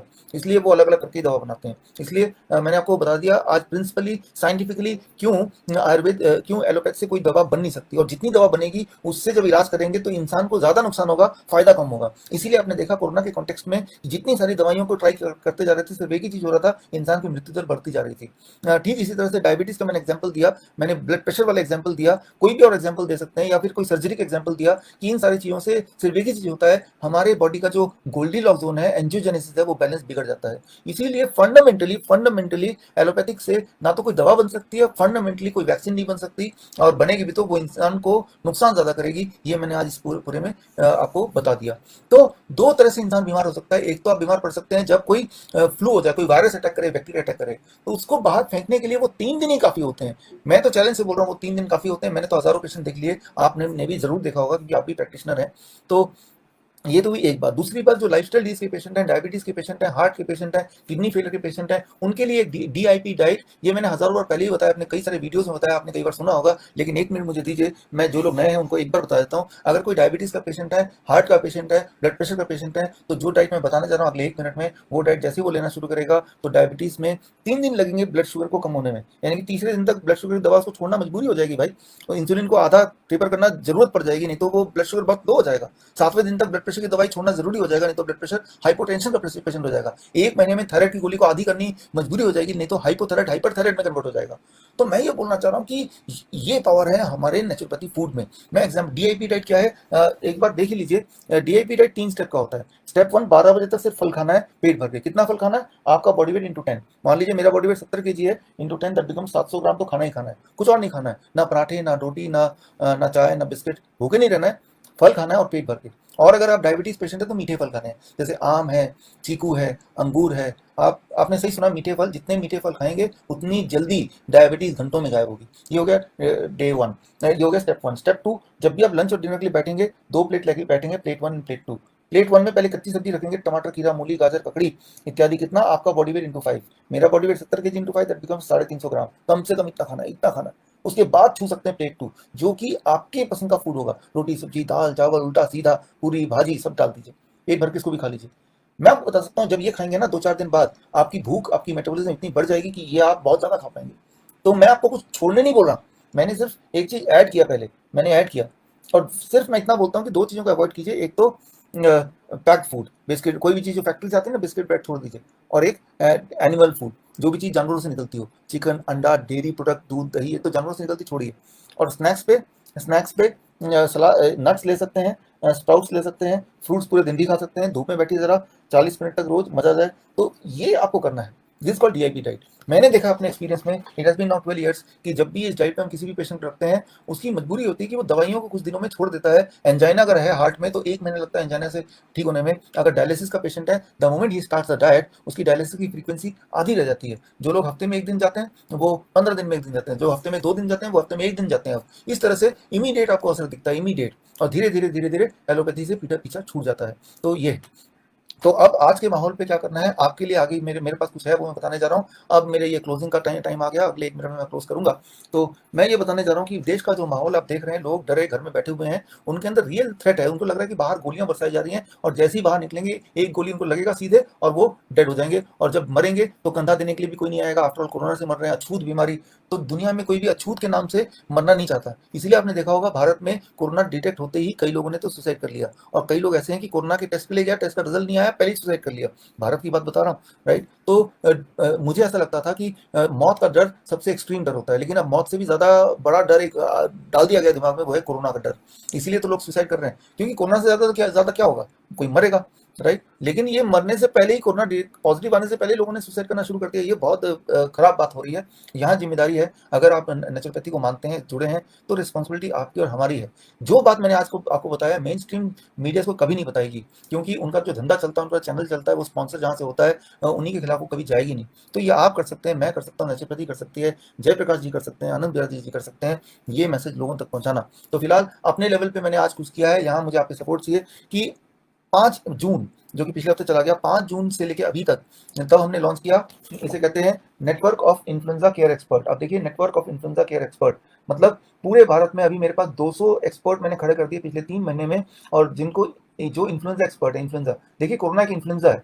कोरोना का भय घटाने के लिए आप उसका नया नाम दीजिए, कोरोना एक इन्फ्लुएंजा है। जैसे H1N1 इन्फ्लुएंजा है, कॉमन कोल्ड इन्फ्लुएंजा है, वैसे कोरोना एक इन्फ्लुएंजा है, कोरोना एक फ्लू है। कोरोना कोई अलग जानवर नहीं है, ये फ्लू है। तो इन्फ्लुएंजा तो आते रहेंगे, जाते रहेंगे। पिछले साल आया था H1N1, इस साल कोरोना, अगले साल हंटा, तो हमेशा के लिए एक सोल्यूशन मैंने बता दिया, और वो सोल्यूशन है network of influenza care expert. पिछले 3 महीने में मैंने 200 एक्सपर्ट तैयार कर दिए, जिनको कोरोना में या इन्फ्लुएंजा में या H1N1 में या किसी भी फ्लू की बीमारी में पेशेंट को कैसे नेचुरोपैथी से हैंडल करें, और उनकी अगर ब्रेथलेसनेस हो जाए, उनको इमरजेंसी में आ जाए तो क्या करें, वो सारी चीज़ें मैंने उनको अच्छी तरह सिखा दिया है। और ऐसे 200 हमारे एक्सपर्ट्स हैं, तो उनका नेटवर्क जो कि पूरे देश में फैले हुए हैं।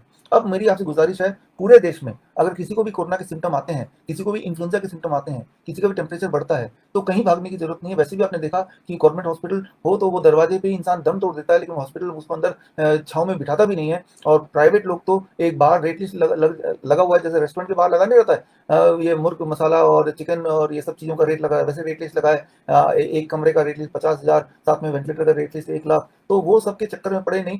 तो आप घर में बैठें और ये विश्वरूप.com/NICE NICE इसमें फॉर्म भर दें, और 2 घंटे के अंदर हमारे एक्सपर्ट का फोन आएगा, और वो तब तक आपके साथ रहेंगे वर्चुअली जब तक आप ठीक ना हो जाए, चाहे वो 3 दिन लगे या 14 दिन लगे। 3 से 5 दिन में मैक्सिमम पेशेंट हमारे ठीक हो रहे हैं। एक नंबर भी दिया है, वो नंबर आप हेल्पलाइन नोट कर लीजिए, ताकि जिसके पास इंटरनेट ना हो वो फोन करेगा कि मैं बीमार हूँ, मुझे फीवर लग रहा है, मैं क्या करूँ, तो हमारे एक्सपर्ट आपको हैंडल करेंगे। आधी रात को भी अगर वो फोन करेगा तो भी वो जवाब देंगे, और इनके उपाय नेचुरोपैथी में आपको पता ही है।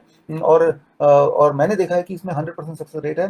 तो इस मैं 2 मदद मांग रहा हूँ। एक तो ये जो नेटवर्क हमने बनाया, ये फ्री सर्विस है, इसमें एक पैसा किसी से नहीं लेंगे, चाहे कितने भी पेशेंट आए, चाहे उनको कितनी भी मदद करनी पड़े, एक पैसा मैं किसी से नहीं ले रहा हूँ, ये free service for the nation है। तो मैं ये चाहता हूँ आपसे कि आप ये नोट कीजिए, और जब इसको लोगों तक पहुंचाइए कि पूरे दुनिया में या पूरे देश में हमारे भारतीय कहीं भी रहते हो, अगर उनको फ्लू का सिम्टम आता है तो बिल्कुल निश्चिंत होकर यहाँ पे हमें कांटेक्ट करें, मुझे कांटेक्ट करें, और 2 घंटे के अंदर, 2-3 घंटे में हमारे एक्सपर्ट्स उनको अलॉट हो जाएंगे। वो एक्सपर्ट्स उनको बताएंगे क्या खाना है, कितना खाना है, टेम्परेचर बढ़ गया तो क्या करना है, ब्रेथलेसनेस हो गई तो क्या करना है, और कैसे इस कोरोना के जाल से और कोरोना के डर के जाल से बाहर निकलना है। जरूरी नहीं कि जब भी फ्लू होगा तो कोरोना हो, वो डेंगू भी हो सकता है, वो H1N1 भी हो सकता है, कोई भी और हो सकता है, लेकिन हमारा आइडिया दोबारा हेल्थ को वापस लाना।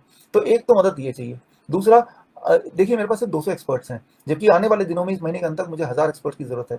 तो आप में से जो लोग नेचुरोपैथी के एक्सपर्ट्स हैं, जिनकी प्रैक्टिस 10 साल से ऊपर हो गई है, या आप में से सुनने वालों में से कोई MBBS है, कोई BAMS है, कोई BHMS है, या फिर कोई ऐसा है जिन्होंने इंडो वियतनाम मेडिकल बोर्ड से डायबिटीज एजुकेटर का कोर्स किया है, कोई ऐसा है जिन्होंने लिंकन यूनिवर्सिटी से मेडिकल न्यूट्रिशन का कोर्स किया है या कर रहे हैं, या कोई ऐसा है जिन्होंने कोड ब्लू का ट्रेनिंग लिया है, तो इनमें से कोई भी अगर क्वालिफिकेशन आपको है, तो आप विश्वरूप.com/expert राइट, उसमें जाके आप भर सकते हैं कि आप इंटरेस्टेड हैं इस network of influenza care expert में अपना वॉलंटरी सेवा देना।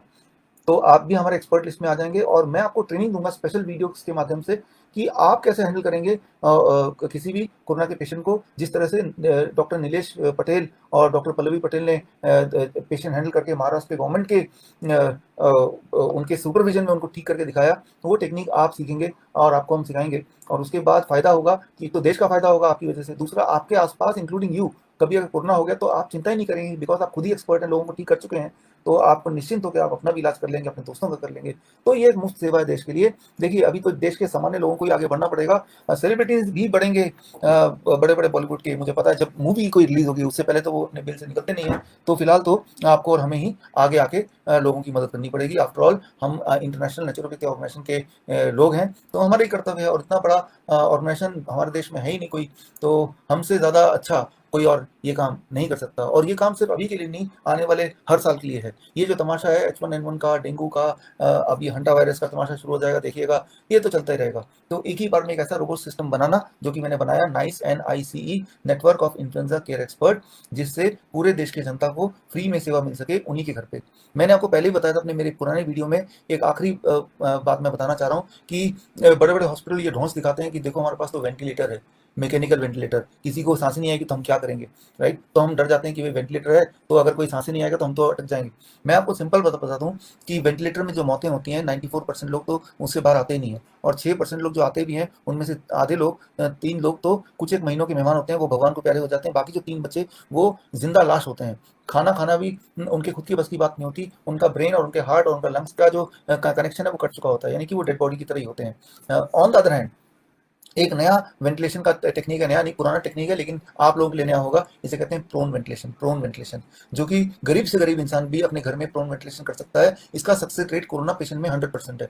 कोरोना पेशेंट में इसका सक्सेस रेट 100% है। 15 में journal of American medical association के अगर आप उसमें पढ़ेंगे तो आपको मिल जाएगा। तो ये प्रोन वेंटिलेशन टेक्निक है, मैं आपको सिखाऊंगा। आप में से जो लोग एक्सपर्ट बनेंगे तो आपको पता चल जाएगा कि किसी भी इंसान जिनकी सांसें नहीं चल रही हो ठीक से, 5 से 10 मिनट के अंदर प्रोन वेंटिलेशन यूज करके उसके सांसों की जो ऑक्सीजन कैपेसिटी है, ऑक्सीजन सर्कुलेशन है, वो 20% बढ़ा सकते हैं 10 मिनट में 20%। और इतना ही बढ़ाना, इतना ही फासला होता है लाइफ एंड डेथ के बीच में, इससे ज़्यादा फासला नहीं होता है, इतना ही फासला होता है। राइट, जब किसी के बॉडी में ऑक्सीजन सेचुरेशन 70 से नीचे आ जाता है तो वो मर सकता है, ब्रेन डेड हो सकता है। लेकिन 90 से ऊपर होता है तो वो मर नहीं सकता, सब कुछ नॉर्मल होता है। तो वो 20% का ही वो होता है, और 20% बढ़ाना वो आपके हाथ का खेल है। और ये पहले किया जाता था 1970 से पहले, 1970 ऑनवर्ड्स। लेकिन अब क्या है, बड़े बड़े हॉस्पिटल में मैकेनिकल वेंटिलेटर आ गया, तो उसको बेचने के लिए, उसको दिखाने के लिए, एक्सक्लूसिविटी बताने के लिए वो प्रोन वेंटिलेशन टेक्निक जो है उसको छुपा दिया गया है। लेकिन खैर, मैं ये टेक्निक आप सबसे शेयर करूंगा अगर आप ये प्रॉमिस करेंगे कि आप वॉलंटियर बनने को तैयार हैं, लोगों को मुफ्त सेवा देने को तैयार हैं। राइट, तो मैं उम्मीद करता हूँ कि आने वाले दिनों में आप हमें मुझे आई नो मुझे मौका देगा। जयप्रकाश जी का, डॉक्टर आनंद बिरादर का, डॉक्टर विनोद कश्यप जी का, आप सबका सबका धन्यवाद कि आप सबने सुना या सुनने की कोशिश की। और मेरे लायक कोई भी सवाल हो तो आप आई नो में अपने क्वेश्चन सबमिट कर दें। अगर वो क्वेश्चन मुझे ला के छाँट के दे देंगे, उसका आंसर मैं बना के एक वीडियो बना के आपको दे सकता हूँ। और जाते जाते मैं ये बोलता हूँ कि हमारे देश में, कम से कम हमारे देश की धरती में, कोरोना से ना तो किसी को डरने की जरूरत है, ना किसी को मरने की जरूरत है। जरूरत है तो सिर्फ हमें, मुझे कॉन्टैक्ट करने की जरूरत है। ये कॉन्टैक्ट नंबर वगैरह हैं, आप कॉन्टैक्ट करने, ये लिख लीजिए, लोगों तक पहुंचाइए और उन्हें बोलिए कि बड़े बड़े हॉस्पिटल जाके एक तो इतने पैसे दो, और ऊपर से वो डेड बॉडी वो भी प्लास्टिक में कवर होके आएगी, और सारा का सारा परिवार क्वारंटाइन हो जाएगा। उन सबसे छुटकारा मिल सकता है, क्योंकि हम हैं, आप हैं, आई नो है। All the best.